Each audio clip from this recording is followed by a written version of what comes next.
हनुमान जी को जैसा आपने बताया वो स्टार्टिंग से ही पूरे बाल ब्रह्मचारी ब्रह्मचारी, जी। ठीक है, बट एक जगह निकल के आते हैं उनकी पत्नी भी थी, कैसे? हनुमान जी की पत्नी का मंदिर तो हो ही नहीं सकता। हाँ, हमें तो ऐसा हमें तो कभी जब सुनने पता को ही भी नहीं नहीं, मिलता, पता हाँ, ही नहीं राइट, है। लेकिन आंध्र प्रदेश में कुंभ जिला है, वहां पर सिर्फ एकमात्र भारत में ऐसा मंदिर है जहां पर हनुमान जी की पत्नी उनके साथ है। हनुमान जी को बोलते कि हनुमान जी का पूरा निचोड़ जो है ना वो हनुमान चालीसा में बिल्कुल आप रोज हनुमान चालीसा का पाठ करो, आपको हनुमान जी की असीम कृपा का एहसास तो होगा ही होगा, दिखने भी लगे। जैसे भूत पिशाच निकट नहीं आवे, ये वाली भी लाइन जो लोगों को बहुत डर लगता है उन्हें जरूर इस लाइन का जाप करना चाहिए। डू यू बिलीव, आप बिलीव करते हो इन नेगेटिव एनर्जीज में? और बजरंग बाण के लिए मैं बता देती हूँ, बजरंग बाण नहीं पढ़ना चाहिए, जो मुझे लगता है। जैसे उनको अमरता का वरदान मिला, जी, चिरंजीवी वो जी, हैं, जी। और वो कलयुग में भी प्रत्यक्ष रूप से कहीं ना कहीं है, जी। कहीं वर्णन मिलता है वो कहाँ हो सकते हैं कलयुग में हनुमान जी? हनुमान जी ऐसे हनुमान जी के और कौन से मंदिर है जहाँ पर हमें जाना चाहिए, दर्शन करना चाहिए, और क्यों? मेहंदीपुर बालाजी गई हूँ, पहले तो मैं बताती हूँ वहाँ की मान्यता है, वहाँ बाबा का सोटा काम करे। और एक वडोदरा गुजरात में है भीड़ भंजन हनुमान जी, मुझे लगता है वहाँ लोगों को जाना चाहिए। वहाँ पर जब रामायण होती है तो हनुमान जी का जो मुख है वो स्माइलिंग फेस में आ जाता है उस मूर्ति का। हाँ, राम नाम से प्यारा हनुमान जी को कुछ नहीं है, और मुझे हनुमान जी से प्यारा कुछ नहीं है। राम जी हमारे अंदर का अच्छा इंसान जगाते हैं, एक अच्छा योद्धा जगाते हैं। कृष्ण जी ये बताते हैं कि अगर अच्छा योद्धा किसी लंपटों के चक्कर में पड़ जाए तो उसको समाप्त कैसे करें। विनम्रता और सरलता जिसके अंदर है, मैं कह रही हूँ वो दुनिया की चोटी पर भी चढ़ सकता है। हनुमान जी उससे समुद्र भी पार करा देंगे, गारंटी दे रही हूँ मैं आपको। ये चीजों को मैंने महसूस किया है। लेकिन जिस दिन तुमने उनके व्यक्तित्व को अपने अंदर ढाल लिया तो तुम्हें कोई हरा नहीं सकता, तुम्हारा बाल भी कोई बाका नहीं कर सकता, ये गारंटी मैं आपको दूँ। लेकिन जहाँ ये वाली बात आ जाती है ना कि हनुमान जी को पूजो मत और स्त्रियां तो बिल्कुल नहीं, तो देखो मैं तो मानने वाली हूँ। हम जब भगवान को ढूंढने की बात करते हैं सबसे पहले दिमाग में आता है मंदिर। मंदिर ही क्यों? आपने कभी दर्शन किए हनुमान जी के? हाँ बिल्कुल।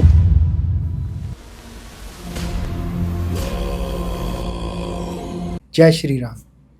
जैसा आपने हमारा टाइटल और थंबनेल देखा होगा, आपको पता लग गया ये पॉडकास्ट किस बारे में है, हनुमान जी के बारे में। और आज हमारे साथ हैं नेहा जी, जो कि एक हनुमान भक्त हैं और उनकी सेवा कर रही हैं पिछले 15-16 सालों से। उनके अपने पर्सनल लाइफ के एक्सपीरियंस, हनुमान जी से रिलेटेड कहानियाँ, हनुमान जी से रिलेटेड बहुत सारी उनकी शक्तियाँ जो हमें, मुझे लगा पर्सनली जानने की ज़रूरत है, और इस पॉडकास्ट के थ्रू मैं चाहता हूँ वो आपको भी पता चले। तो बस इतना कहूँगा, आप इस पूरे पॉडकास्ट को सिर्फ और सिर्फ भक्ति भाव से देखना अपनी फैमिली फ्रेंड्स के साथ, और जानने की कोशिश करना हनुमान जी को थोड़ा और डीपर साइड से। ये जस्ट एक इन्फॉर्मेशन पॉडकास्ट नहीं है, ये एक पूरा भक्ति भाव वाला पॉडकास्ट है, जहाँ से इस पॉडकास्ट के दौरान मुझे खुद भक्ति फील हुई हनुमान जी के लिए, और मैं इतनी ही आशा करता हूँ कि इस पॉडकास्ट के दौरान आपको भी उतनी भक्ति, उतनी एनर्जी इस पॉडकास्ट के थ्रू आपको फील हो। तो इस पॉडकास्ट को बस एंड तक देखिए और इन्जॉय कीजिए।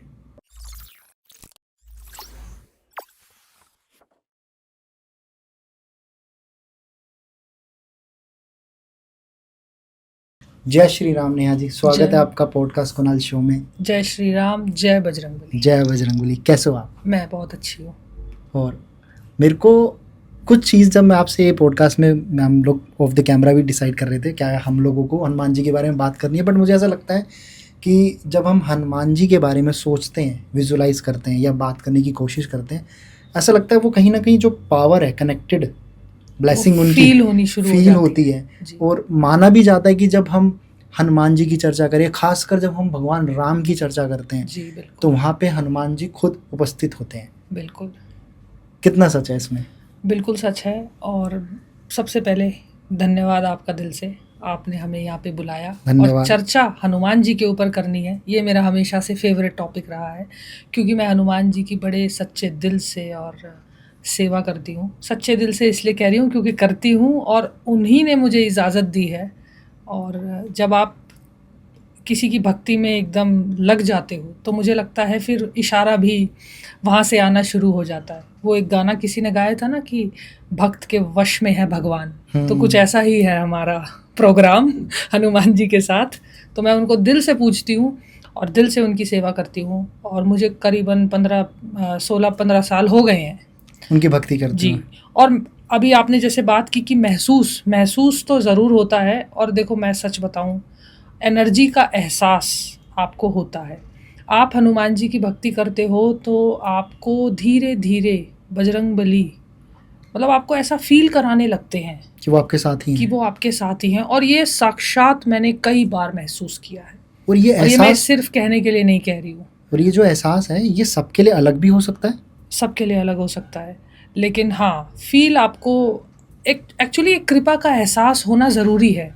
इसको मैं कहती हूँ बिलीफ सिस्टम। अगर मेरा बिलीफ सिस्टम ही फेक और थोड़ा सा ऐसा रहे कि अनरियल सा, तो फिर लगेगा कि भगवान को भी लगेगा कि इसको खुद पर ही विश्वास नहीं है, तो मैं अपने अंदर से इसका विश्वास कैसे जगाऊं। तो मुझे फील होता है और एनर्जी बिल्कुल फील होती है, 110% फील होती है, मैं ये बोलती हूँ। और बीइंग अ फीमेल, बहुत सारी कम फीमेल्स होती हैं जो बजरंग बली को बहुत मानती हैं, उनकी पूजा मानती करती हैं, हैं। पूजा ज़्यादातर करती हैं। मेल जितने भी पुरुष हैं हमारे पूरे समाज में, जी, वो ज़्यादातर भक्त या उनको बहुत मानते हैं। हालांकि फीमेल्स भी मानती हैं, लेकिन मानती हैं। जब बात आती है पूजा पाठ की करने जी। की, तो इसमें फीमेल्स का जो रेशो है वो बहुत कम है। जी। ऐसा क्यों क्यों क्यों नहीं कर पाती उनकी पूजा वो? एक्चुअली कुछ लोग, बहुत सारे लोग ये भी डरा देते हैं कि बजरंगबली ब्रह्मचारी थे तो कोई बात नहीं, वो ब्रह्मचारी थे, लेकिन तुम इस चीज को ऐसे कैसे अप्लाई कर सकते हो कि तुम उन्हें पूज नहीं सकते। भाई के रूप में, किसी भाई भी के रूप में, पिता के रूप में मैं उनको मतलब रक्षाबंधन पे मैं उनको अब राखी भी बांध देती हूँ, मैं उनको अपना भाई मानती हूँ और अपना पिता भी मान लेती हूँ। बल बुद्धि के दाता हैं। जब मुझे चाहिए होता है कि आप मुझे ऐसी बुद्धि दो, मैं सब काम ठीक करूँ, सही करूँ, तो वो कहावत आपने सुनी है, बहुत सारे लोग हमारे जीवन में होते हैं जो कहते हैं हमारा कोई रोल मॉडल है। मेरा रोल मॉडल हनुमान जी हैं। मैं उनको बिल्कुल फॉलो करती हूँ, फॉलो क्या, उनको कॉपी भी करती हूँ। तो करना चाहिए जी बिल्कुल। और मुझे नहीं लगता उनसे बड़ा कोई रोल मॉडल होगा तो भी। बहुत सारी फीमेल्स अगर ये सोचती हैं, मेरे पास बहुत सारे इंस्टाग्राम पे मैसेजेस आते हैं कि आप तो हनुमान जी की पूजा करते हो यार, हमें तो कोई करने नहीं देता, मतलब कहीं भी जाते हैं टोका टाकी कर देते हैं। मैंने कहा देखो मैं उन्हीं से सीखती हूँ, सुनो सबकी, करो अपने मन की। और अगर तुम देखो, अगर बहुत सारे लोग अपने अपने ज्ञान के अकॉर्डिंग, यहाँ पे मैं किसी की भावनाओं को ठेस नहीं पहुंचाऊंगी, सब अपने अपने ज्ञान के अकॉर्डिंग बोल देते हैं कि चरण स्पर्श मत करो, ऐसी बातें तुम मान सकती हो क्योंकि वो ब्रह्मचारी है। शुरू से हनुमान जी ब्रह्मचारी रहे हैं, चरण स्पर्श के लिए मना करते हैं, चलो मत करो। मैं भी हनुमान जी को हर मंगल चोला चढ़ाती हूँ, चढ़ाती मतलब पंडित जी चढ़ाते हैं, मैं लेकर जाती हूँ अपने मन से, सच्चे भाव से। तो मुझे लगता है कि अगर उनको छूने के लिए मना कर रहे हैं उतना ठीक है, आप मत करो। देखो बड़े बुजुर्गों की बातें सुनना भी हमारा कर्तव्य है, हमसे ज्यादा वो जानते हैं। लेकिन जहाँ ये वाली बात आ जाती है ना कि हनुमान जी को पूजो मत और स्त्रियां तो बिल्कुल नहीं, तो देखो मैं तो मानने वाली हूँ नहीं। और आपके सामने मैंने अभी बताया कि मैं 15-20 साल से हनुमान जी को दिल से, सच्चे मन से सेवा करती हूँ और कृपा का एहसास मुझे है, 100% है। अब वो दिखा तो नहीं सकती पर है। और हनुमान जी पे सिर्फ ऐसा थोड़ा ना कि सिर्फ पुरुषों का ही हक है, बिल्कुल सबके लिए वो एक बराबर है, हम सबके लिए। और मैं तो कहती हूँ माताओं के लिए ज्यादा है। हाँ। सीता माँ को खोजने के लिए उन्होंने समुद्र तक लांग दिया, इससे ज्यादा और क्या प्रमाण, और क्या प्रूफ चाहिए आप लोगों को। बिल्कुल। अब हनुमान जी को हम इतनी भक्ति करते हैं, जो लोग भी हनुमान जी के बहुत करीब है, जिनके लिए जैसे आपके आराध्य हनुमान जी हैं, तो हनुमान जी को किस तरीके से हम खुश कर सकते हैं, प्रसन्न कैसे कर सकते हैं, लाइक उनको प्राप्त करना, उनकी ब्लेसिंग प्राप्त करनी हो तो? जी एक्चुअली ये मतलब मैं आपको वैसे इंटरप्ट नहीं कर रही, प्राप्त मत सोचो कि हम किसी चीज को प्राप्त करें, आप किसी चीज को महसूस करो। जो मेरा मानना है, हनुमान जी हवा की तरह हैं, वो यहाँ भी हैं, जहाँ हवा होगी वहाँ मेरे बाबा होंगे, ऐसा मेरा विश्वास है, मेरा बिलीफ सिस्टम है। वो दिखाई नहीं देंगे, वो एक ऐसी एनर्जी है, उनका ऑरा अलग है, और हमारी क्या औकात कि हम हनुमान जी को देखें। लेकिन हाँ, मैं गारंटी के साथ कह सकती हूँ, आप उनको पूजते हो, वो आपको एहसास दिला देंगे कि मैं तेरे आसपास हूँ, और वो आपको इतना निडर बना देंगे, आपको ऐसा बना देंगे कि आप एक आगे कदम रखोगे, दूसरा वो आपको साथ साथ आपके चलने लग जाएंगे। मतलब आप अपने कदम, अगर आप हनुमान जी के सच्चे भक्त हो, उनकी भक्ति करते हो, जो मैंने सीखा है, मैं अपना एक्सपीरियंस बता रही हूँ, आपके अंदर एक निडरता आ जाएगी कि जैसे उनका नेचर है, कहाँ जाना है, कहीं भी जाना है तो सबसे पहले हनुमान जी हाथ खड़ा करते हैं। हमारे नॉर्मल जीवन में क्या होता है, कुछ काम करना है, हम हाथ नीचे कर लेते हैं, मैं नहीं, तू कर ले, तो पीछे हनुमान हटते जी हम। पीछे हटते। हनुमान जी से मैं ये सीखती हूँ, सबसे आगे बढ़ के काम करो, और फिर हनुमान जी के चमत्कार हमें बहुत कुछ करा देते हैं, बहुत कुछ करा देते हैं। जो हनुमान जी की भक्ति करते हैं, उनको पूजते हैं, श्रद्धा मानते, सेवा करते हैं, उनकी एक अलग क्वालिटीज़ होती है उनके भक्तों में। क्या क्वालिटीज़ होती है उनके भक्तों में? क्वालिटीज तो खैर नहीं, वो मतलब वो दूसरों से बहुत अलग दिखते हैं। जो हनुमान जी के एकदम सच्चे भक्त होते हैं, ऐसा है क्या? ऐसा है, जैसा लगता है। अच्छा, क्योंकि ऐसा है। जैसे मैंने आपको ऑफ द कैमरा बताया था कि मैं भगवान कृष्ण को मानता हूँ। तो जब आप किसी को एज एक आइडल चूज करते हो, रोल मॉडल जिनसे आप सीखते हो, जी तो बहुत बहुत क्या, इवन पूरी आपकी जिंदगी पे उनकी छवि का असर पड़ता है जी, और आप उन्हीं की तरह बनने की कोशिश करते हो उनकी। बिल्कुल तो बिल्कुल। जैसे ही हनुमान जी की बात करें तो हनुमान जी के पास तो ज्ञान इतना है, सब कुछ बल, था। भक्ति, हर चीज में वो आगे नहीं डरता। जी तो वही चीज उनके भक्तों में भी झलकती है। देखो, जो मानती हूँ, अगर कोई कहता है कि मैं हनुमान जी को बहुत पूजता हूँ और मैं सबसे ज़्यादा उनसे दो चीज़ें सीखती हूँ, वो हमेशा मेरे जीवन में होनी चाहिए। एक तो आपके पैर हमेशा ज़मीन पर होने चाहिए। कभी आप ये मत सोच लेना कि हाँ मेरे नहीं। पैर तो ऊपर हो गए, मैं ही अब राजा हूँ। नहीं, विनम्रता और सरलता जिसके अंदर है, मैं कह रही हूँ वो दुनिया की चोटी पर भी चढ़ सकता है, वो पर्वत भी चढ़ सकता है, वो सब कुछ कर सकता है। हनुमान जी उससे समुद्र भी पार करा देंगे, गारंटी दे रही हूँ मैं आपको। ये चीज़ों को मैंने महसूस किया है, मतलब उनकी भक्ति करते करते। पाठ पूजा आपने देखा है सब करते हैं हनुमान जी को, देश में विदेश में। आज कौन सा ऐसा देश है जहाँ पर, मैं तो बल्कि काफ़ी अब सोशल मीडिया पे देखती हूँ, बड़ी प्रतिमा हनुमान जी की बनती हैं। कभी न्यूयॉर्क में देखने को मिलती है, कभी कनाडा में मैंने अभी एक रील देखी। तो हनुमान जी को सब पूज रहे हैं, सब चाह रहे हैं कि वाह क्या एनर्जी है, पता होना चाहिए। लेकिन मैं इस चीज़ को उल्टा करती हूँ, हनुमान जी को पूजो, बिल्कुल पूजो, दिया जलाओ, उनकी भक्ति करो। लेकिन जिस दिन तुमने उनके व्यक्तित्व को अपने अंदर ढाल लिया, तो तुम्हें कोई हरा नहीं सकता, तुम्हारा बाल भी कोई बाका नहीं कर सकता, ये गारंटी मैं आपको दे रही हूँ। और वही असली पूजा। यही असली पावर है हनुमान जी की और हनुमान जी के भक्त की। अगर आप अड़ गए कि मेरे रोल मॉडल की तरह बन कर दिखाऊंगा, तो हनुमान जी भी अड़ जाएंगे कि मैं भी अपने भक्त के साथ साथ चल कर दिखाऊंगा।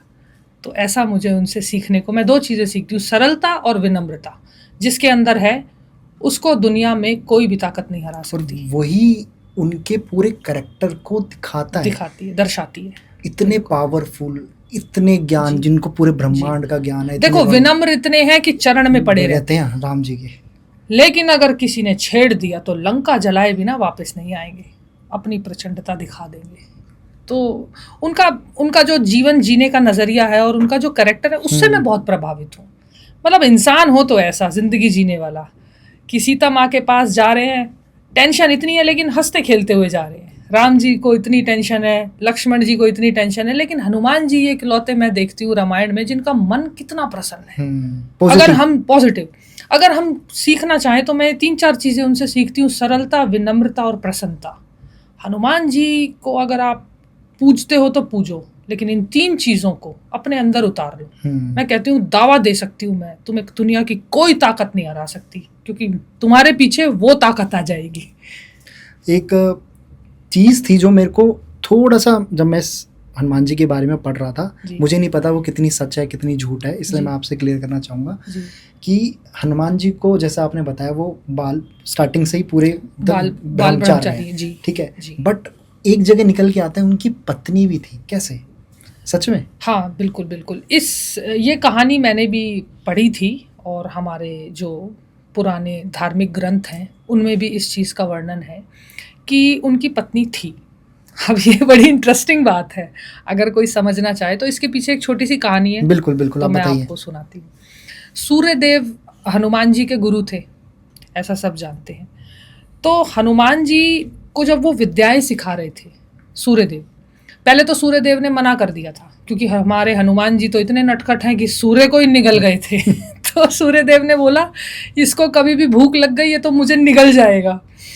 तो सूर्यदेव ने कहा कि मैं तुम्हें विद्याएं नहीं सिखा सकता, लेकिन हनुमान जी तो हमारे हनुमान जी हैं, पीछे पड़ गए, नहीं सीखूंगा तो आपसे ही। देखो, उनके अंदर ना मुझे सबसे अच्छी चीज़ एक और लगती है, अपनी बात हमें सामने वाले से मनवानी आनी चाहिए। रखनी भी आनी चाहिए और सामने वाला आपको हाँ बोलकर ही भेजेगा। तो ये क्वालिटी भी है हनुमान जी में। तो हनुमान जी ने सूर्य देव से कहा नहीं मैं तो सीखूंगा आपसे। तो सूर्य ने कहा कि हमें रुकने की अनुमति नहीं है, हमें चलते रहना होता है, मतलब हमें निरंतर चलना है। तो हनुमान जी ने कहा मैं आपके साथ चलते चलते सीखूंगा। आप सोचो सीखने का कितना उनके अंदर जज्बा था। तो हनुमान जी ने कहा कि मैं आपके साथ चलते चलते सीखूंगा।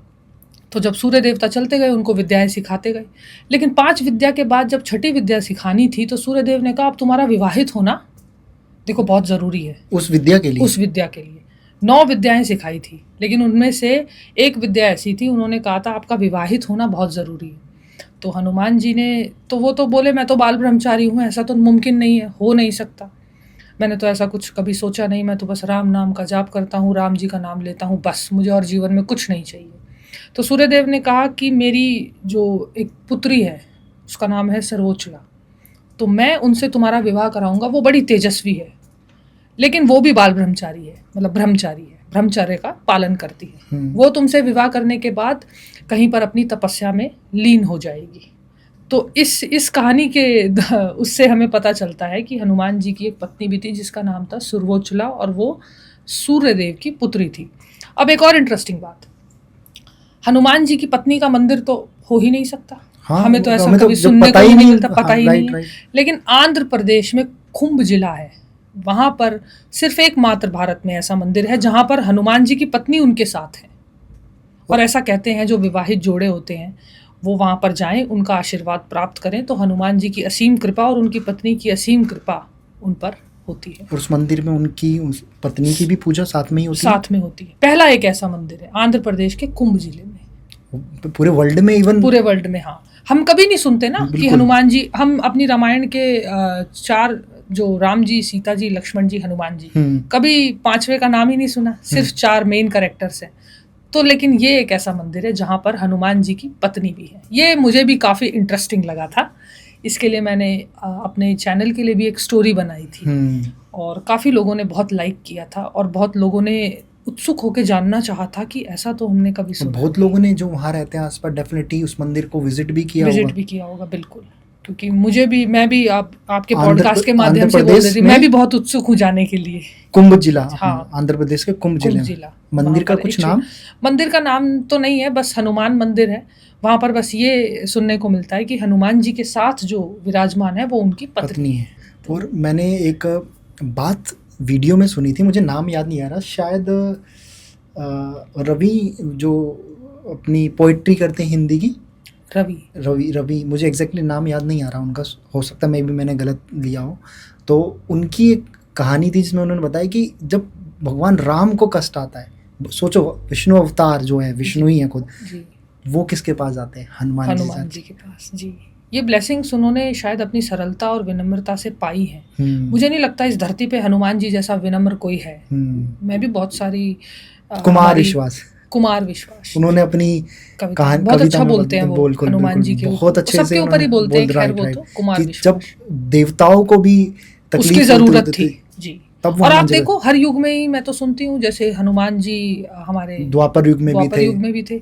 अर्जुन को कृष्ण जी ने इशारा किया था अब जरूरत है उसकी, तो अर्जुन ने थोड़ा सा कहा था अब वानर की जरूरत पड़ेगी हमें, तो कृष्ण जी ने मुस्कुराते हुए कहा था बेटा वानर नहीं है वो क्या है अभी तुझे थोड़ी देर में पता चल जाएगा।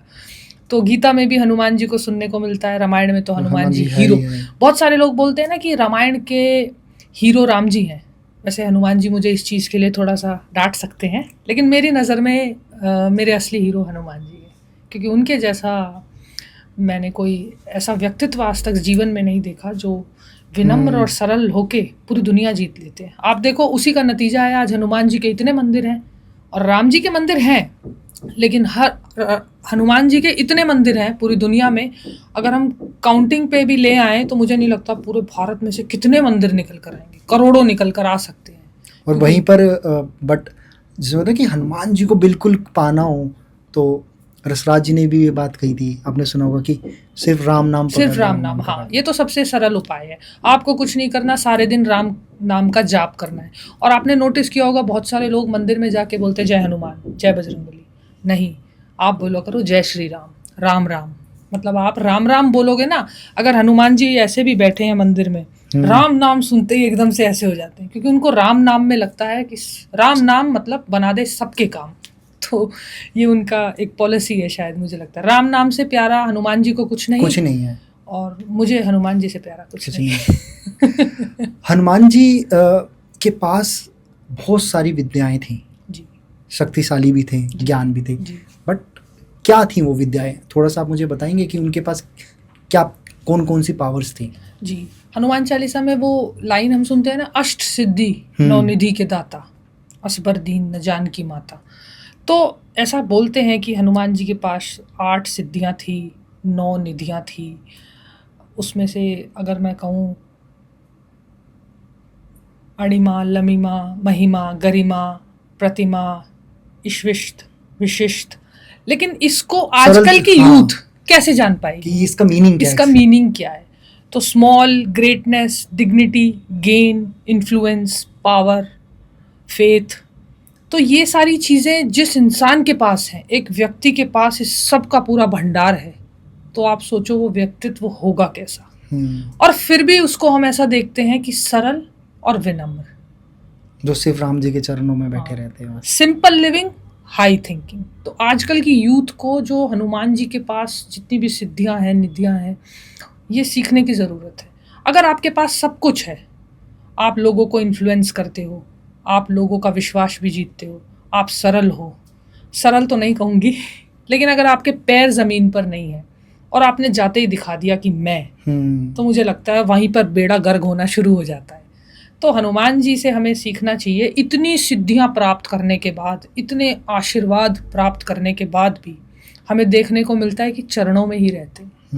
चरणों से बड़ा मुझे नहीं लगता उनके लिए कोई स्थान है। बिल्कुल। राम जी अगर गलती से ये भी कह देते हैं कि हनुमान आज तुम्हें यहाँ का राजा बनाएंगे, तो वो फिर भी चरणों में पड़े, उनको छोड़ के नहीं जाते। जी, इसके पीछे एक कहानी है, मैं आपको बताती हूँ, बड़ी इंटरेस्टिंग है। क्योंकि मैं हनुमानगढ़ी अयोध्या में दर्शन करने गई थी, तो वहाँ पर हनुमान जी को इतना सजाते हैं, मतलब मेरे को देख के तो अच्छा लग रहा था, क्योंकि मेरे को हनुमान जी का जो भी कोई कार्य हो रहा होता है, मैं बड़ा इंटरेस्ट लेती हूँ कि ऐसा क्यों कर रहे हैं, किस लिए कर रहे हैं। वहाँ पर उनको इतना सजाते हैं अच्छे से कि उनकी सिर्फ आंखें दिखती हैं बस। हाँ, मतलब इतना सजा देते हैं, उनका प्रेम। फिर मैंने वहाँ पर वो जो महंत हैं वहाँ पर कोई, उनसे पूछा कि यहाँ पर हनुमान जी को एकदम ऐसे सजा धजा, मुकुट पहना और सब कुछ चांदी का सब कुछ पहना के, बोलते हैं हनुमान जी यहाँ राजा के रूप में विराजमान है। ओके। हनुमानगढ़ी में जो मंदिर है। मैंने कहा ऐसा क्यों? सामने तो राम जी का मंदिर है, वो तो हमेशा यही बोलते हैं जहाँ राम जी हैं वहाँ मैं राजा नहीं बन सकता। बोले राम जी ने ही आदेश दिया था, जब वो सारा काम धाम करके वैकुंठ धाम की तरफ प्रस्थान ले रहे थे, तो राम जी ने ही हनुमान जी को आदेश दिया था कि तू राम का नाम जाप तो करेगा पूरे जीवन, तूने मुझसे आज तक यही मांगा है, लेकिन तू यहाँ पर राजा के रूप में होगा। जो भी कोई आएगा तो सबको लगेगा कि हनुमान राजा के दरबार में, और सबकी मदद करनी है, लोगों सबकी मदद करनी है, सब। तो राजा के रूप में एकदम ऐसे बैठे हुए हैं। आप गए हो हनुमान? नहीं, मैं कभी गया नहीं, अयोध्या नहीं गया मैं। आप जाओगे देखोगे, और वो जो उनकी आंखों में तेज है, जब मैं वहाँ गई मैंने महसूस किया, उस पावर है उस मंदिर में। मतलब हर मंदिर में होती है, लेकिन कुछ ऐसे मंदिर हैं जो हमारे सिद्ध होते हैं जहाँ पर आपको एहसास होता है एनर्जी का।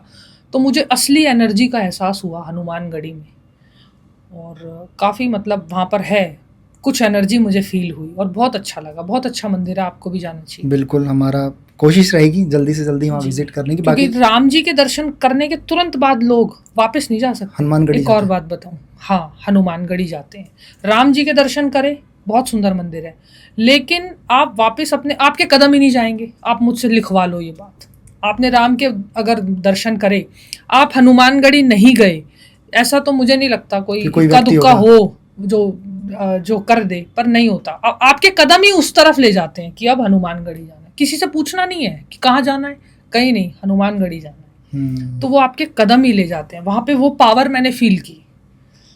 एक और इसके ऊपर शायद मूवी भी बनी थी, अब मुझे वो हीरो का नाम याद नहीं आ रहा।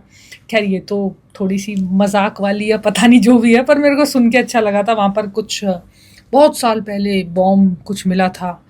और देखा था किसी ने कि हनुमानगढ़ की, सॉरी, अयोध्या की बात कर रही हूँ मैं, हनुमानगढ़ी की, वहाँ पर कुछ बॉम्ब फिट हुआ था।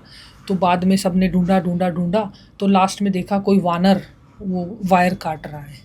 तो एक ऐसी स्टोरी बनकर आई थी, तो मैं सुन रही थी। तो चमत्कार होने को कहीं भी हो जाते हैं। Right right. और मुझे तो पूरा यकीन है वो कोई और नहीं था, वो हनुमान जी होंगे, क्योंकि वो है धरती पे इस वक्त, है बिल्कुल है। मैं तो कह रही हूँ इस कमरे में भी है।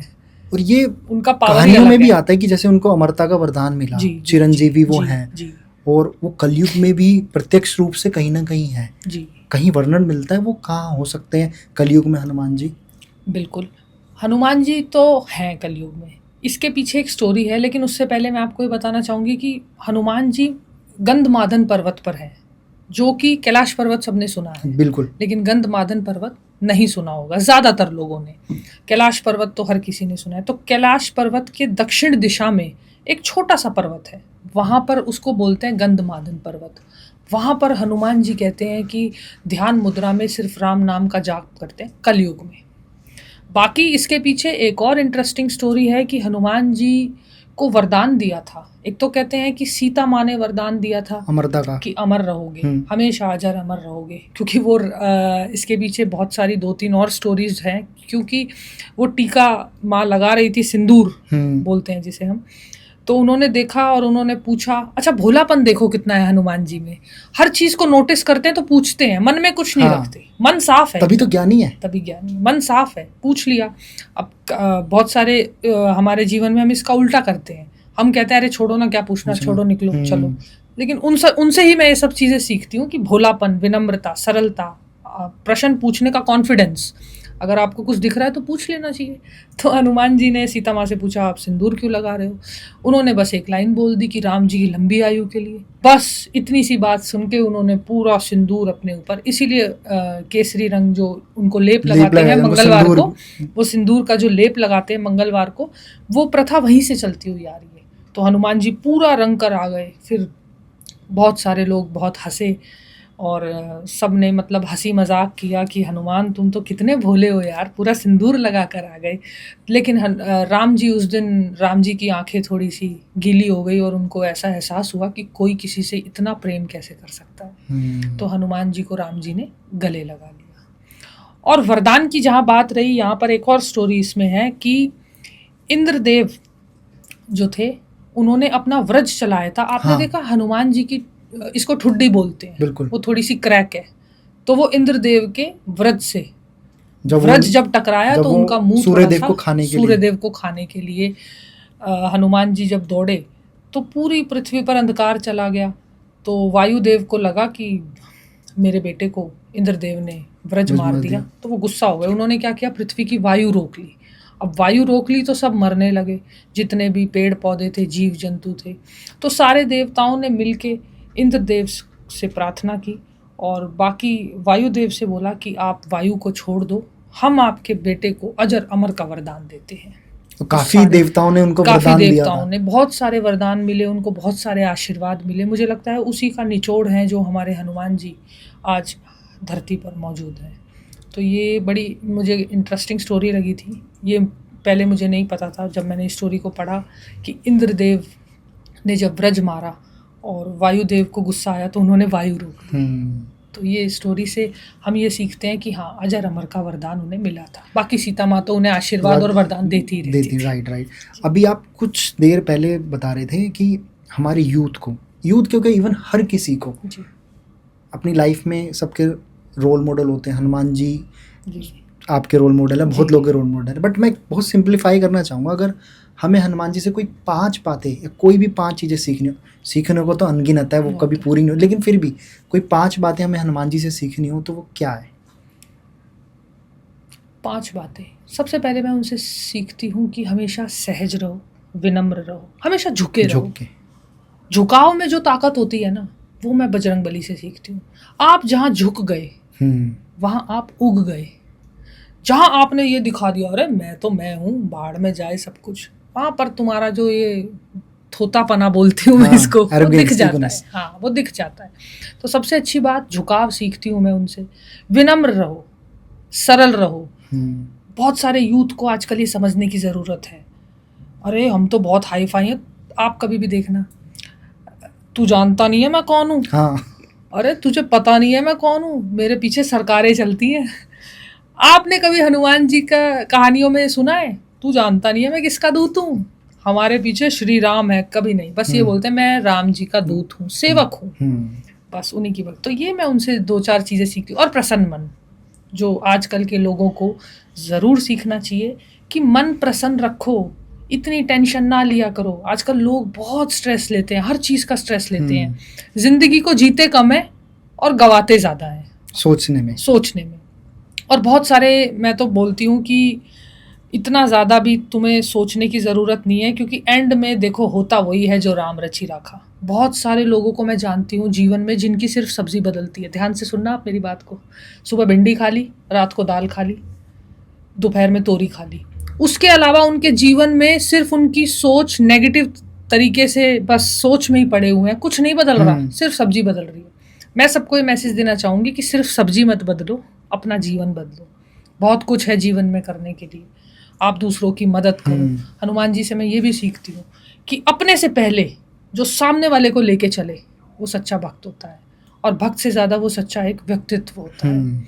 तो प्रसन्नता, विनम्रता, सरलता, सहजता, झुकाव, ये सारी चीज़ें मैं हनुमान जी से सीखती हूँ और सच में ही कोशिश करती हूँ उनको अपने अंदर उतारने की। तो आज की यूथ को, और आज की यूथ को ही क्यों, मुझे तो लगता है इस धरती पे जो भी इंसान है, हर किसी को, महिला हो, पुरुष हो, बच्चा हो, बूढ़ा हो, बड़ा हो, छोटा हो, सबको ये ज़रूर सीखना चाहिए। देखो पूजा पाठ तो बहुत करते ही हैं सब, वो तो हमारी संस्कृति कब से चलती हुई आ रही है। हमारी भारत की संस्कृति में पूजा पाठ करना, धार्मिक स्थानों पे जाना, लेकिन वहां जाकर आप सीख क्या रहे हो ये मायने रखता है। और आपने क्या उतारा अपने जीवन? हाँ, वो जरूर। और मैं गारंटी के साथ कहती हूँ जो ये चीजें उतार लेगा वो जीवन में एकदम खुश होकर अपना जीवन बिता कर जाएगा, ये बात की गारंटी। और उसके ऊपर कृपा होने लगती है फिर प्रभु की भी। और एक हनुमान चालीसा बहुत इवन रेगुलर पाठ करने वाले लोग हैं, हनुमान जी को बोलते हैं कि हनुमान जी का पूरा निचोड़ जो है ना वो हनुमान चालीसा में। बिल्कुल, बहुत सारे लोग, आपने अच्छा सवाल किया, बहुत सारे लोग मुझसे पूछते हैं कि हम हनुमान अष्टक पढ़ें, बजरंग बाण पढ़ें या हनुमान चालीसा पढ़ें। मैंने कहा तुम हनुमान चालीसा पढ़ो। ऐसा मैंने इसलिए कहा, हनुमान चालीसा जब तुलसीदास जी हनुमान चालीसा लिख रहे थे, जब वो जेल में थे, तो उन्होंने हनुमान जी के व्यक्तित्व को उन 40 पंक्तियों में उतार दिया था कि किस तरीके के हनुमान जी की लाइफ है, किस तरीका का व्यक्तित्व है ये इंसान। तो हनुमान जी को तुलसीदास जी ने पूरा उतार दिया चालीसा में। आप लास्ट में आप ये लाइन सुनते होंगे, जो ये पढ़े हनुमान चालीसा होए सिद्धि साखी गौरी सा। आजकल हम बहुत सारी सिद्धियों की बात करते हैं कि उसने वो सिद्धि प्राप्त की होगी, यार इसने ये कर लिया होगा, कैसे किया, जानने के लिए उत्सुक रहते हैं। नेचुरल प्रोसेस है ये, ह्यूमन नेचर है। लेकिन मैं आपको अभी ये बोल देती हूँ गारंटी के साथ, आप रोज़ हनुमान चालीसा का पाठ करो, 7 कर लो, 11 कर लो, 21 कर लो, जितना आपका टाइम शेड्यूल है, आपको हनुमान जी की असीम कृपा का एहसास तो होगा ही होगा, दिखने भी लगेगी, गारंटी के साथ कहती हूँ। हनुमान चालीसा के अलावा हनुमान चालीसा पढ़ो, आपको निडर बनाएगी, आपको ताकतवर बनाएगी, आपका कॉन्फिडेंस लेवल अच्छा होगा, और जो उनकी कृपा बरसेगी उसकी तो फिर क्या ही बात है। और इवन जो सबसे इम्पोर्टेंट होता है, क्योंकि स्ट्रेसफुल लाइफ के चक्कर में जितनी भी स्ट्रेसफुल चल रही है हमारी लाइफ, उससे नेगेटिविटी थॉट्स बहुत आते हैं, वो भी दूर होंगे। जैसे भूत पिशाच निकट नहीं आवे, ये वाली भी लाइन, जो लोगों को बहुत डर लगता है उन्हें जरूर इस लाइन का जाप करना चाहिए। भूत पिशाच जिनके माइंड में नेगेटिव थॉट्स चलते रहते हैं, नेगेटिव थॉट्स चलते रहते हैं, और जिनको ऐसा लगता है कि हमारे घर में कुछ उल्टी सीधी चीज है, कोई नेगेटिव पावर है या कुछ भी हो रहा है, तो मुझे लगता है उनको ये इन पंक्तियों का इस्तेमाल करना चाहिए।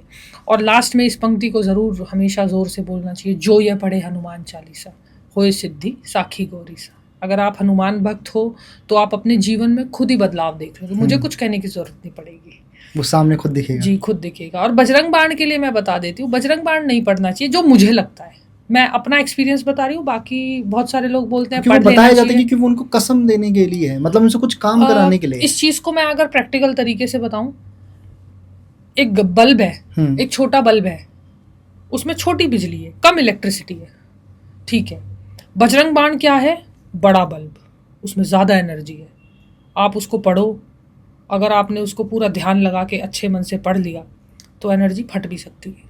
बजरंग बाण वो ताकत है, और हमारे अंदर उतनी क्षमता नहीं है कि हम बजरंग बली की एनर्जी को फील कर सकते हैं, लेकिन पूरी तरीके से अंदर उतार नहीं सकते। जी, तो जितनी तुम्हारी धीरे धीरे धीरे धीरे हैसियत है उतना ही करो। बजरंग बाण मैं अवॉइड करती हूँ, बिल्कुल अवॉइड करती हूँ। मुझे लगता है कि उतनी एनर्जी की क्षमता ना ही पड़े तो ठीक है, नॉर्मल ठीक है। आप हनुमान चालीसा पढ़ो, जो सरल रास्ता है, जो सरल रास्ता है वो लो। अब आपको आपका फीवर पैरासीटामोल से ठीक हो रहा है तो आप इंजेक्शन क्यों लगवा रहे हो? ना, तो इसमें वो वाली प्रैक्टिकल बात आ जाती है कि छोटा बल्ब अगर ठीक जल रहा है, अब छोटे बल्ब में आप 100 वाट की इलेक्ट्रिसिटी 200 1000 वाट की डाल दो तो बल्ब फट जाएगा। तो बजरंग बाण वो वाला काम कर देता है। अगर आप सही रास्ते में भी जा रहे हो तो एकदम से कुछ ऐसा अनहोनी हो जाएगी, फिर आपको मन में वहम भी हो जाएगा। तो इसलिए मैं बोलती हूँ कि ठीक है, कम एनर्जी ठीक है, बस अगर आपको कृपा का एहसास हो रहा है, एनर्जी फील हो रही है, वो काफ़ी है। क्योंकि आपने देखा है हमेशा ह्यूमन नेचर लालच होता है। हाँ। जहाँ थोड़ा सा मिलने लगे ऐसा लगता है यार थोड़ा सा और, थोड़ा सा और। तो हनुमान जी तो ऐसा है नहीं कि बजरंग बाण पढ़ने से साक्षात तुम्हारे अंदर आ जाएंगे, ऐसा तो हो नहीं सकता।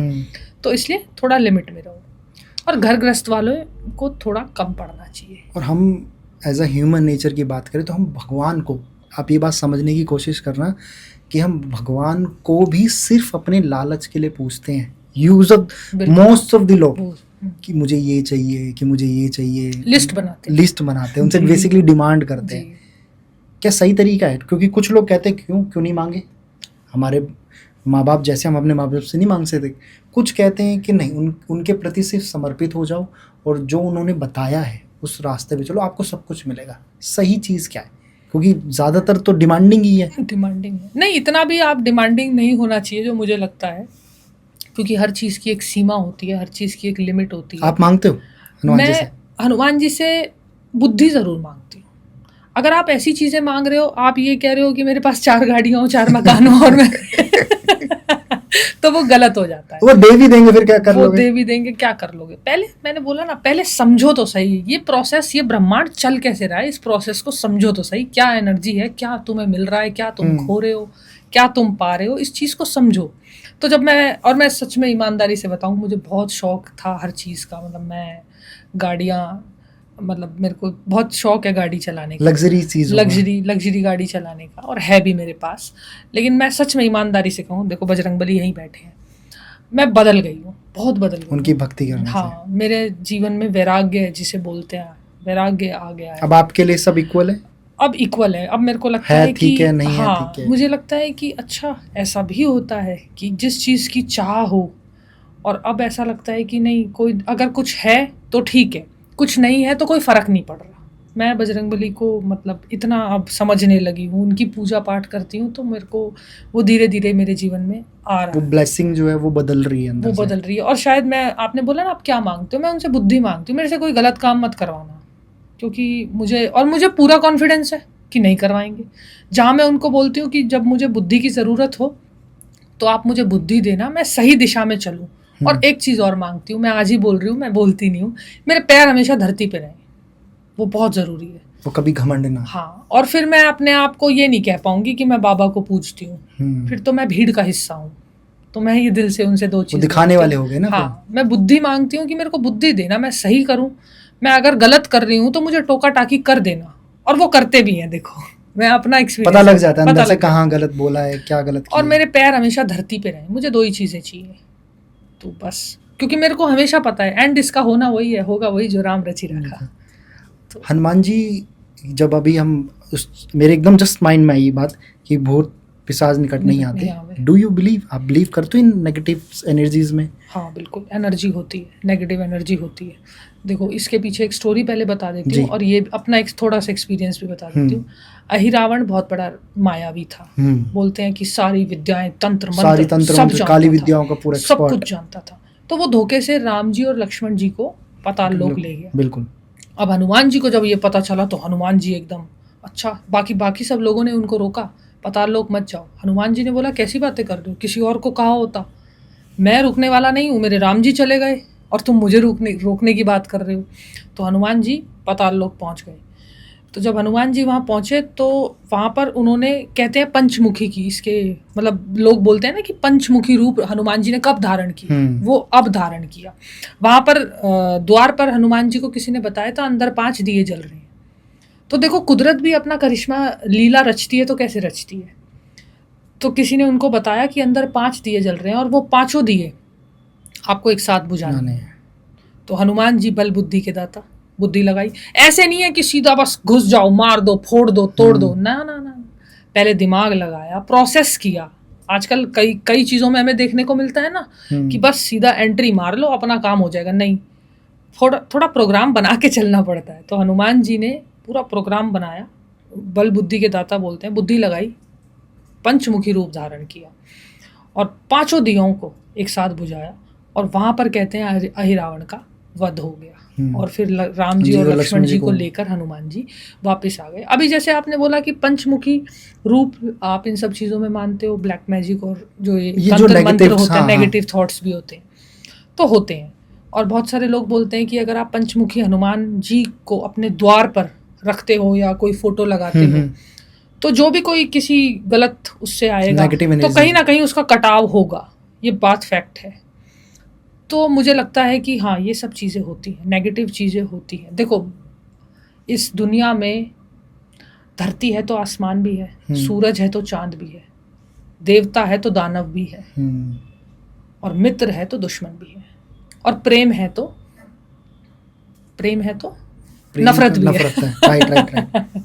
तो हर चीज़ है और हमें हर चीज़ यहीं पर भुगत कर जानी है। ये जो मैं मानती हूँ, और ऐसा होता भी है, देखा भी जाता है। हर चीज़ है इस दुनिया में। बहुत सारे लोग अड़ जाते हैं ना कि नहीं ऐसा कुछ नहीं होता, ये सब बकवास की बातें, ये सब बेकार की बातें। नहीं, होता है, बिल्कुल होता है, 110% होता है। नेगेटिव चीज़ों का इफ़ेक्ट इतना बेकार होता है कि कई बार आपके जीवन में वो ऐसी चीज़ें करते हैं, मतलब जो थॉट्स भी होते हैं, या बहुत सारे लोग उल्टी सीधी चीज़ें भी करते हैं, वो आपके जीवन में कहीं ना कहीं उन चीज़ों से आपके घर गृहस्थी में, आपके कहीं भी काम में बहुत रुकावटें अड़चन आती हैं। और ये बिल्कुल 110% श्योर है। लेकिन आप हनुमान जी की भक्ति करते हो तो फिर कोई छू नहीं सकता, कोई तुम्हारा बाल भी बांका नहीं कर सकता। बिल्कुल, इस बात को तो मैं 100%, 100 से भी ज़्यादा परसेंट, कोई बाल। और इसके लिए आपको पता होगा ना कि राजस्थान में मेहंदीपुर बालाजी, मैं तो गया हूँ। अच्छा, हाँ, 3-4 बार, काफ़ी तो वहाँ पर लाइव मैंने चीज़ें देखी हैं, लोगों को जिस तरीके के उनके रिएक्शंस होते हैं, अब नॉर्मल, मतलब आप बिलीव नहीं कर सकते ये ऐसे कैसे रिएक्ट कर रहे हैं जी। आपने विजिट किया है? विजिट किया है, बहुत वहाँ पे वो जो लोग होते हैं जिनके ऊपर बताया जाता है कि इन पे कुछ करा हुआ है या इन पे कुछ आ रखा है, वो सब उतरता है वहाँ जाके, उतरता है उधर से, बल्कि एक मंदिर है ऊपर पहाड़ों पे जहाँ जाके उतारा जाता है। हाँ, तो मेहंदीपुर बालाजी गई हूँ। पहले तो मैं बता दूँ, वहाँ की मान्यता है, वहाँ बाबा का सोटा काम करता है। हाँ। है ना, एक मारा, जिसको भी ले आओ, अहिरावण को ले आओ, रावण को ले आओ, भूत पिशाच किसी को भी ले आओ, तुम कौन सा फनेक इस दुनिया में है, उसको मेहंदीपुर बालाजी ले जाओ। ऐसा सोटा मारते हैं कि वो तो धीरे धीरे धीरे धीरे अपनी राह पकड़ लेता है, जो मेरा मानना है। और वहाँ पे ऐसे चमत्कार होते हैं। बिल्कुल। हमारे कोई रिलेशन में है, उनका नाम नहीं लूँगी, लेकिन वो बड़े परेशान थे, बहुत परेशान थे। उनको ऐसी फीलिंग आती थी मैं मर जाऊँ, और 2-3 बार उन्होंने कोशिश भी की। बहुत सारे लोग अपने जीवन में परेशान होके ऐसी चीज़ें कर देते हैं। तो पहली बात तो नहीं करनी चाहिए। अपने जीवन से प्यार करो, प्रेम करो। एक इतना सुंदर जीवन भगवान ने दिया है। बहुत सारे लोग इसको, बहुत सारे केस जब मैं सुनती हूँ तो मेरे को थोड़ा दुख भी होता है कि यार काश मैं इसके काम आ जाती। कई बार बातें काम आ जाती है ना, किसी का थोड़ा सा बात करना ही काम आ जाता है। बिल्कुल। तो उन्होंने बहुत बार कोशिश भी की कि मैं मर जाता हूँ, मेरा जीवन व्यर्थ है, लेकिन उनको फिर मेहंदीपुर बालाजी ले जाया गया।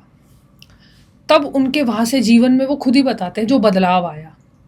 पता नहीं उनको वहाँ पे जाके लगा, बहुत रोने वोने लगे, बहुत इमोशन, जैसे होता है ना कि भगवान के द्वार में आप खड़े हो तो आपका इमोशन सारा निकल जाता है। अब जो है तू आज यहीं छोड़ दे, अब तू मेरे द्वार पे आया है अगर किसी विश्वास के साथ, तो देखो प्रभु भी उस भक्त को नहीं छोड़ रहे और भक्त भी बिल्कुल सामने खड़ा है। तो उनके साथ ऐसा इंसिडेंट हुआ कि वो बहुत रोने लगे। और वहाँ से आने के बाद उन्होंने खुद बताया, मेरा जीवन बहुत बदल गया।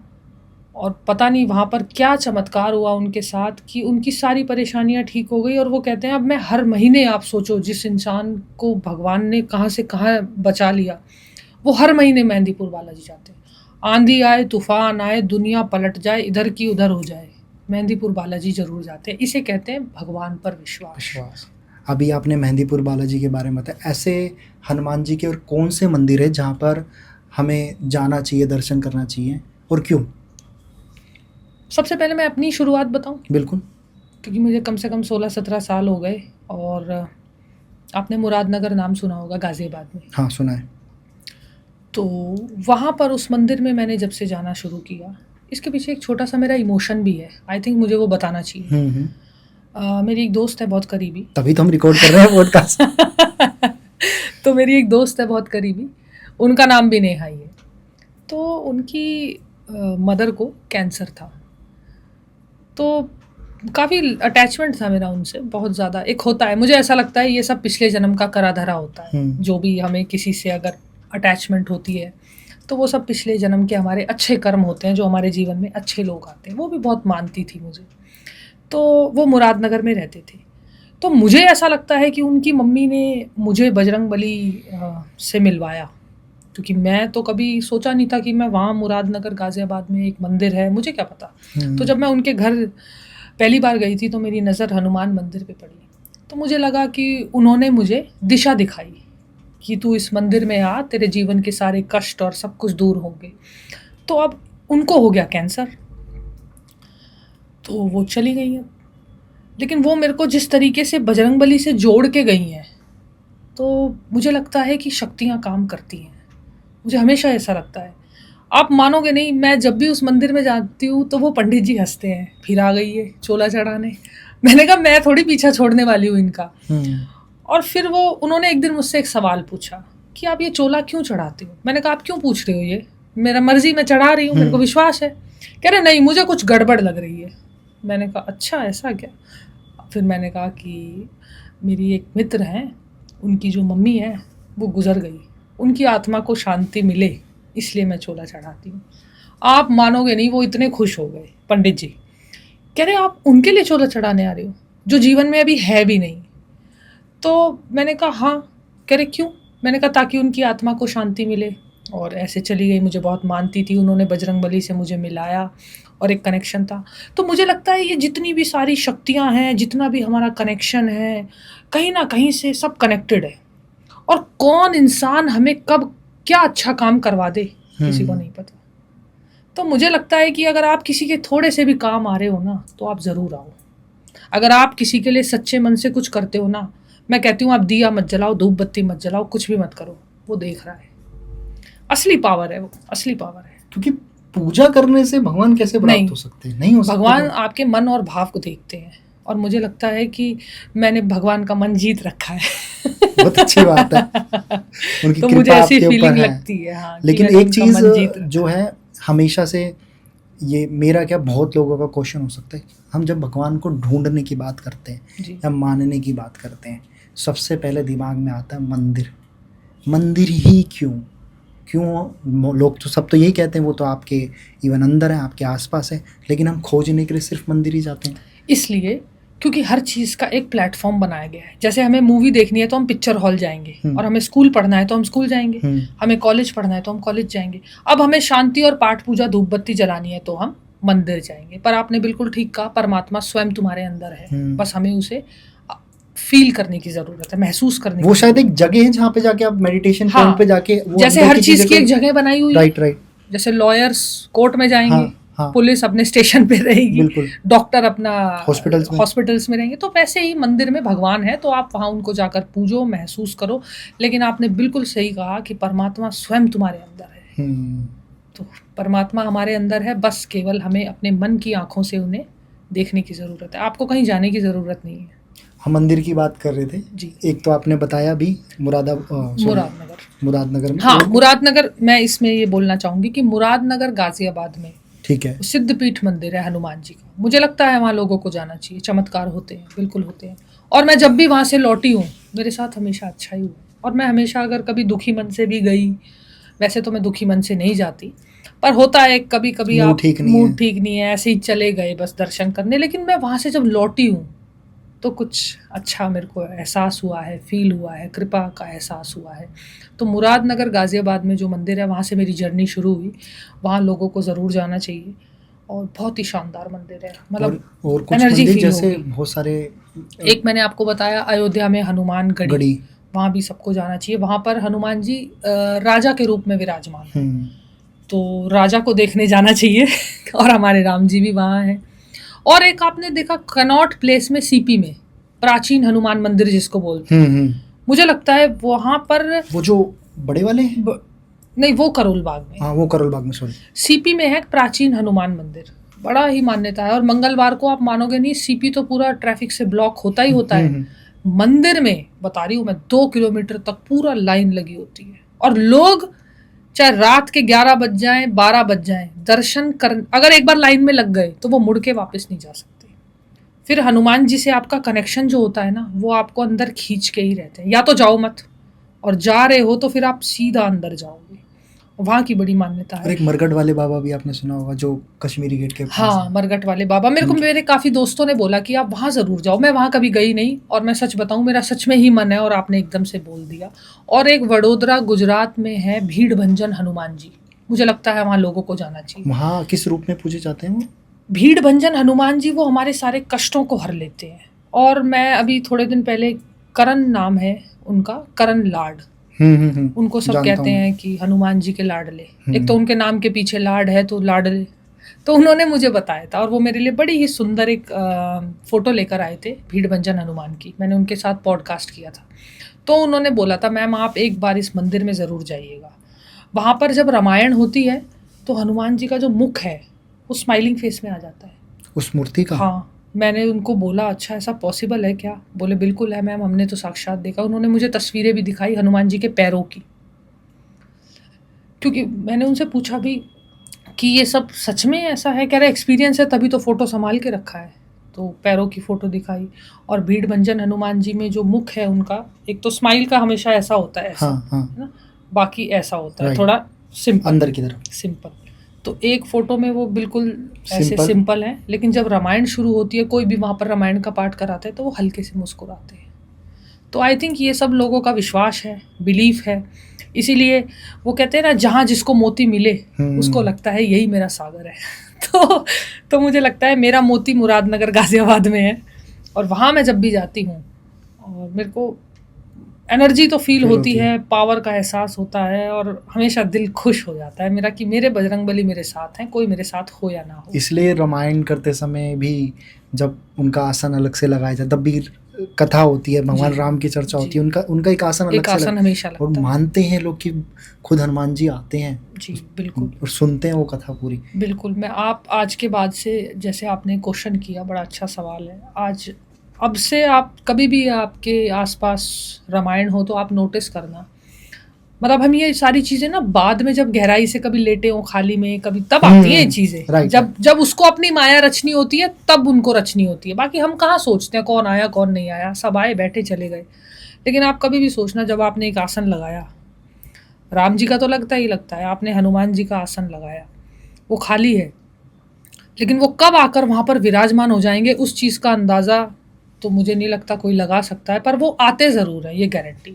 आप अब से ये बात नोट करना, जब भी रामायण हो, कोई भी पहला शख्स आए और वो हिल ही नहीं रहा, वो लास्ट में जा रहा है, मतलब आपको अपनी बातों में उलझा भी रहा है कि हाँ मैं आ रहा हूँ, ठीक है, यही हूँ, बैठा हूँ, कभी इधर को हो गया कभी उधर को हो गया, आया सबसे पहले और गया सबसे आखिरी में।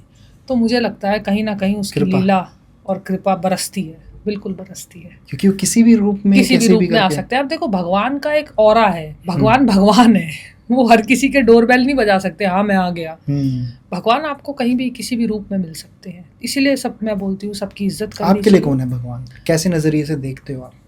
मेरे लिए भगवान एक एनर्जी है जो इस वक्त मेरे साथ है। मैं आपको अभी अपना एक इंसिडेंट बताऊंगी। भगवान मेरे लिए एक एनर्जी है, जब मुझे, और अपनी एनर्जी को रोज रोज नहीं मांगना चाहिए, हाँ हाँ आजा तू मेरे पास आजा, मैं ये हूँ, मैं दुखी हूँ, मैं परेशान, हमेशा अपनी गाथा मत गाओ।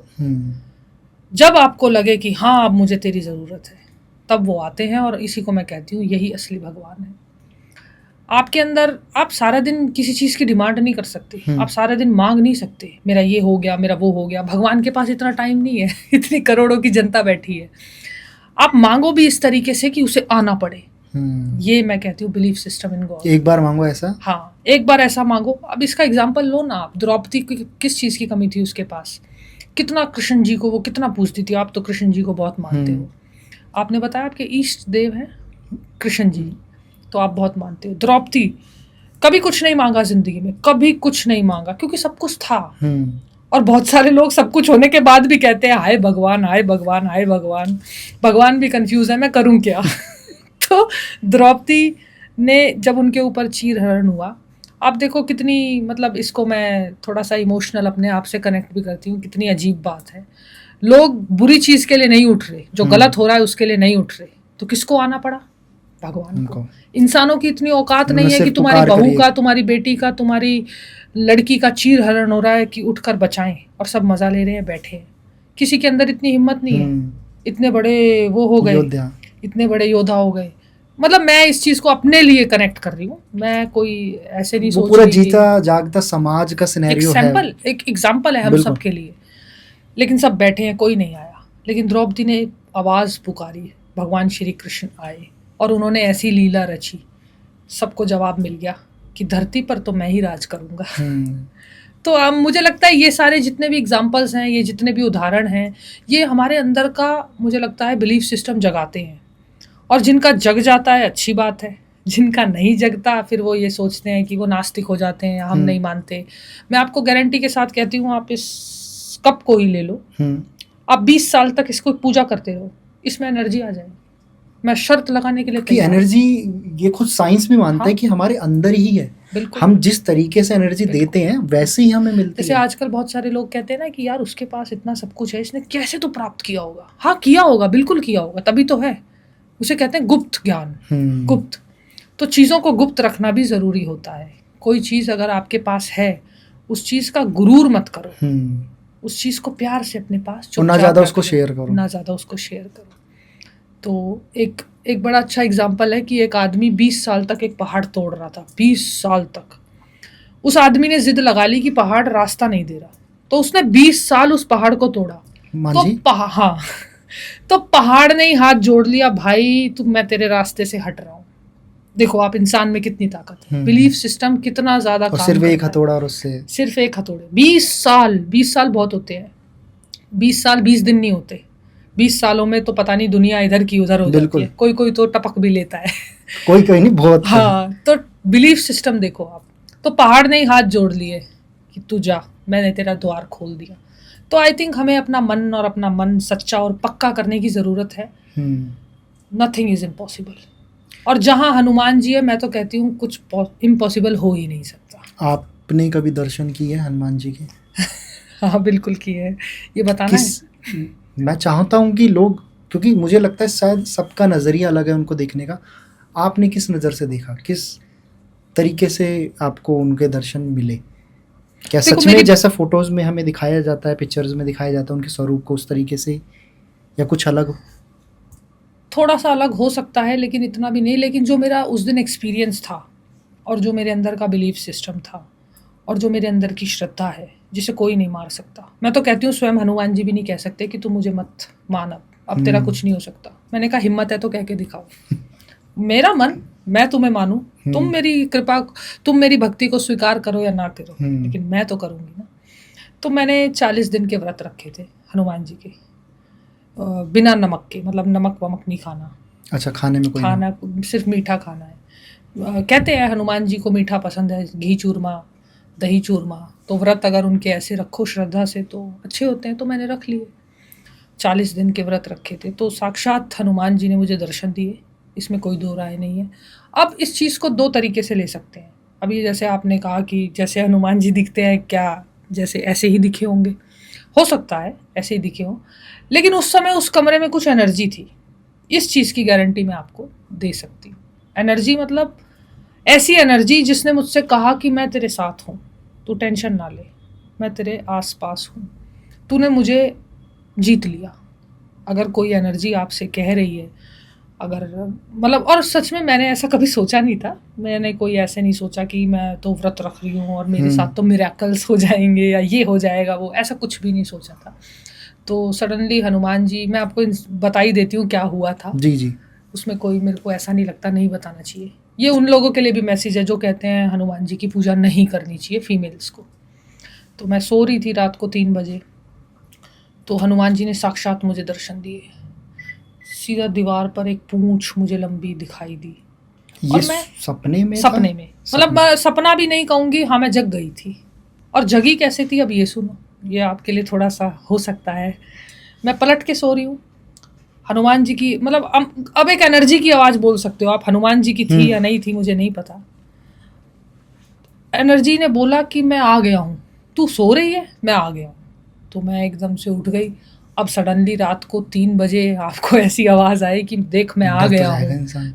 तो मुझे थोड़ा सा इमोशंस मतलब हो ही जाते हैं ना, इमोशनल भी हो गई कि अच्छा हनुमान जी ने दर्शन दी, तो काफ़ी खुश थी मैं। तो मेरे को लगा उस दिन, मुझे सच में ही ऐसी फीलिंग आई कि इस धरती पे कुछ तो है, कोई तो पावर है, कोई तो ऐसी चीज़ है जिसको आप खनकाओ तो वो खनकती है, जिसको आप दबाओ तो वो दबती है, जिसको आप मानो तो वो मानी जाती है, और जिसको आप सोचो कि नहीं है तो वो नहीं है। उस दिन मुझे ये डेफिनेशन समझ में आई कि सारा खेल जो कुदरत का है ना, वो कुछ तो ऐसा खेल है, कोई तो है जो, जब आपके जीवन में कुछ अप्रत्याशित होने लगता है ना, जब आपके जीवन में कुछ ऐसा होने लगता है, तो आप हमेशा से मान लेना कोई शक्ति आपके पास आ चुकी है, गारंटी के साथ। ये तो है, कोई तो आपको धक्का मारता है। और मुझे लगता है कि अगर आपने इस चीज़ को महसूस किया है तो आप मस्त रहो, फिर ज़्यादा टेंशन वेंशन लेने की ज़रूरत नहीं है। अब और क्या चाहते हो? वो तो बहुत कितनी इंपॉर्टेंट चीज़ है कि कितने लोग हैं ऐसे, कितने लोग हैं जिनको पता ही नहीं सही गलत में। अगर आपको सही गलत पता चल पा रहा है, आपके अंदर से इंट्यूशन मिलती है जी, बिल्कुल। आप गलत करोगे, आपको अंदर आपका मन बता देगा। ऐसे करोड़ों लोग हैं जिनको ये पता भी नहीं है। तो मतलब ब्लेसिंग है कि आपको पता है कि आप क्या सही कर रहे हो, ये आपने बहुत अच्छी बात कही। एक ब्लेसिंग का एहसास होना सबसे ज्यादा मुझे लगता है कि एक भक्त की डेफिनेशन है। वही बुद्धि तो हमारी, वही बुद्धि। मैंने बोला ना, मैं उनसे सिर्फ 2 चीज मांगती हूँ, मुझे बुद्धि दो और मेरे पैर जमीन पर रहे, क्योंकि बुद्धि लोगों में, बुरा मत मानना, कम है तो वो अपने आप को ज्यादा, जो देखो मेरे को तो लगता है कि जो अपने आप को समझ लेना कि मैं बहुत बुद्धिमान हूँ, असल में वो सबसे बड़ा गधा होता है। जो ये मान लेना कि हाँ ठीक ठाक बुद्धि प्रभु की कृपा से है, वो असली बुद्धिमान है। ज्यादा मैं की जरूरत नहीं है, जिसने की मैं उसका हो गया सत्यानाश। बहुत अच्छा लगा नेहा जी, आपसे इतनी सारी इन्फॉर्मेशन हमें मिली। खुद भक्ति का एहसास होता है कि आप कितना जुड़ाव है आपका हनुमान जी के साथ, और मुझे डेफिनेटली मुझे पता है अगर आप हनुमान जी के साथ जुड़े हो तो राम जी के साथ भी उतना ही जुड़े होंगे। बिल्कुल बिल्कुल। आपकी श्रद्धा, जो आपकी बिलीव सिस्टम जिसे आप बोल रहे हो, मान्यता हनुमान जी के प्रति, कहीं ना कहीं, जैसे मैंने भी आपको बताया था कि मैं भी भगवान कृष्ण का भक्त हूँ, बात एक ही है। चाहे आप कृष्ण को पूजो, चाहे आप राम को पूजो, चाहे आप हनुमान को पूजो, वो एक ही है। मुझे लगता है कि ये शायद हम लोगों ने शायद डिसाइड किया हुआ है कि हमारे इष्ट देवी है। मैं इस पे एक पंक्ति कहना चाहूँगी। जी बिल्कुल। राम जी हमारे अंदर का अच्छा इंसान जगाते हैं, एक अच्छा योद्धा जगाते हैं। कृष्ण जी ये बताते हैं कि अगर अच्छा योद्धा किसी लंपटों के चक्कर में पड़ जाए तो उसको समाप्त कैसे करना है। तो थोड़ा सा राम जी का डेफिनेशन सैक्रिफाइस का हमेशा रहा है। हाँ। और कृष्ण जी ने हमेशा अच्छों को सिखाया है कि ठीक हो जाओ, होश में हो जाओ, वरना लाठी में वो ताकत होती है जो किसी में नहीं होती। तो मुझे दोनों का ही भाव अच्छा लगता है, और दोनों से ही मैं बहुत कुछ सीखती हूँ। उनकी लाइफ से सीखने को मिलता है। राम जी बताते हैं कि आपको मर्यादा में कैसे रहना है, और कृष्ण जी बताते हैं कि मर्यादा में कैसे रखना है सामने वाले को। क्या बात है जी, बिल्कुल सही कहा। कंप्लीट करने से पहले पॉडकास्ट, आप कुछ कहना चाहेंगे हमारे व्यूअर्स लिसनर्स को जो इस पॉडकास्ट को देख रहे हैं, सुन रहे हैं, कुछ भी जो आपकी। जी मैं मैसेज देना चाहूँगी जो भी आपके पॉडकास्ट के माध्यम से अब इन फ्यूचर इस वीडियो को देखेंगे, कि हमेशा जीवन में 2 चीज़ें करना। एक तो खुश रहो, और मैं समझती हूँ ये कहना जितना आसान है, बहुत सारे लोगों के जीवन में बहुत दुख होते हैं। मुझे लगता है कि अगर आप किसी के पास अपना दुख लेकर जाओ तो उसका आपको 4 गुना बाद में ऐसा एहसास होता है, यार ये तो हमसे भी ज़्यादा परेशान है। तो आई थिंक जीवन में सबसे ज़्यादा इम्पॉर्टेंट है खुश रहना। और मुझे लगता है, हमेशा से मैं यही मानती हूँ, जो खुश रहते हैं उनके मन में देवता वास करते हैं, और जो उदास रहते हैं और जो हंसते नहीं है ना, बुरा मत मानना, उनके आसपास फिर भूत पिशाची नाचते हैं। तो आपकी खुशी सबसे पहले मायने रखती है, खुश रहो। इस पे एक लाइन मुझे बड़ी पसंद है, मैं एक किताब में एक शेर पढ़ा था, आनंद स्रोत बह रहा और तू उदास है, अचरज है जल में रह के भी मछली को प्यास है। मतलब मछली जल में रह के भी प्यासी है। बहुत सारे लोगों को अपने जीवन में सेटिस्फैक्शन नहीं है, कंपैरिजन है, कि यार ये ऐसे है, ये वैसे है, वो वैसे है। मुझे जो लगता है, जो मेरा मानना है, आप अपने जीवन में सेटिस्फाई होना शुरू कर दो और कंपैरिजन करना बंद कर दो, तो मुझे लगता है कि आप सही ट्रैक पकड़ते हो। तो हैप्पीनेस बहुत ज़रूरी है, कभी भी किसी से अपनी तुलना मत करो। और मुझे लगता है कि जब आपको ऐसा लगे कि मुझे तुलना करनी है, तो शीशे में खड़े होकर अपने ही सामने अपने शक्ल को देखा करो कि तुम कहाँ थे और कहाँ आए हो। उस चीज़ का कंपैरिजन करना बहुत ज़रूरी है और दूसरों के साथ कंपैरिजन नहीं करना चाहिए। बहुत अच्छे अच्छे मैंने योद्धाओं को देखा है कंपैरिजन के चक्कर में गड्ढे में गिरते हुए। तो ये मेरा लाइफ का एक्सपीरियंस है और मुझे लगता है खुशी आपको सब कुछ देती है। आप भगवान को मानते हो, नहीं मानते हो, कुछ भी करते हो, नहीं करते हो, आप खुश रहना शुरू कर दो, आपके ऊपर ईश्वर की असीम कृपा प्राप्त होगी। और वो चाहते भी तो यही है। क्योंकि बहुत सारे लोग हमेशा, ये लाइन बड़ी अच्छी है कि दुख में सुमिरन सब करे, सुख में करे ना कोई। सुख में जो सुमिरन करे तो दुख काहे को होई। तो मुझे लगता है कि भगवान को, देखो मेरा तो यही है कि अगर मैं कहीं अच्छे काम कर रही हूँ तो भी मैं हाथ जोड़ती हूँ, और अगर मेरा मन बहुत परेशान है, दुखी हूँ, तो भी मैं हाथ जोड़ रही हूँ। ऐसा नहीं है कि मैं खुशी में उसी को भूल गई जिसकी वजह से खुशी है। तो मैं हमेशा हनुमान जी को अपने दिल में रखती हूँ और मुझे तो ऐसा लगता है मेरी नसों में विराजमान है। देखो मुझे तो लगता है, बिल्कुल बिल्कुल। और हनुमान जी ने ही मुझे ये भावी कहूँगी, प्यारी कहूँगी, हनुमान जी ने ही मुझे परमिशन दे रखी है कि तू ऐसे ही चलते चले जा। और वो ज़रूरी है, वो ज़रूरी है, वो निर्दयता, वो स्ट्रेट फॉरवर्डनेस जो होती है वो होनी चाहिए। मुझे इस चीज़ का एहसास अभी कुछ सालों में होने लगा है कि कोई ऐसी ईश्वरी शक्ति है जो मेरे साथ है, जो मेरे पीछे रहती है और धक्का मारती है कि अब रुकना नहीं है, एक बार जो ठान लिया सो ठान लिया। और सबसे मैं ये भी कहना चाहूँगी कि अगर हनुमान जी को नहीं पूजते तो मैं कह रही हूँ पूजना शुरू कर दो। तुम्हारा जीवन 360 तो छोड़ दो, वो तो एक मैथ्स का ग्राफ हो गया, ऐसा पलटी खाएगा, ऐसा पलटी खाएगा कि तुम्हारी पुरखे भी याद रखेंगे। जो इंसान ये सोचते हैं ना कि मैं कुछ नहीं हूँ, मैं कुछ नहीं कर सकता, मैं बहुत बड़ा लूज़र हूँ, मैं कुछ नहीं, बहुत सारे लोग दुखी हो जाते हैं। मैं कभी भी किसी इंसान को दुखी देख के, अगर आप दुखी इंसान को और दुखी कर रहे हो तो मैं कह रही हूँ तुम सबसे बड़ा पाप तो वहीं कर रहे हो। आप किसी दुखी इंसान को अगर उसका दुख देख के उसको कह रहे हो कि तू चल मैं तेरे पीछे खड़ा हूँ, तो मुझे लगता है कि मोटिवेशन देना, असली अपना व्यक्तित्व जो मैं हनुमान जी से सीखती हूँ यही है, और सबको ये अपने जीवन में उतारना चाहिए। बिल्कुल। तो मैं सबसे कहना चाहूँगी, निडर रहो, स्वस्थ रहो, खुश रहो और मस्त रहो, क्योंकि होगा वही जो राम रचित है। जय श्री राम। जय श्री राम।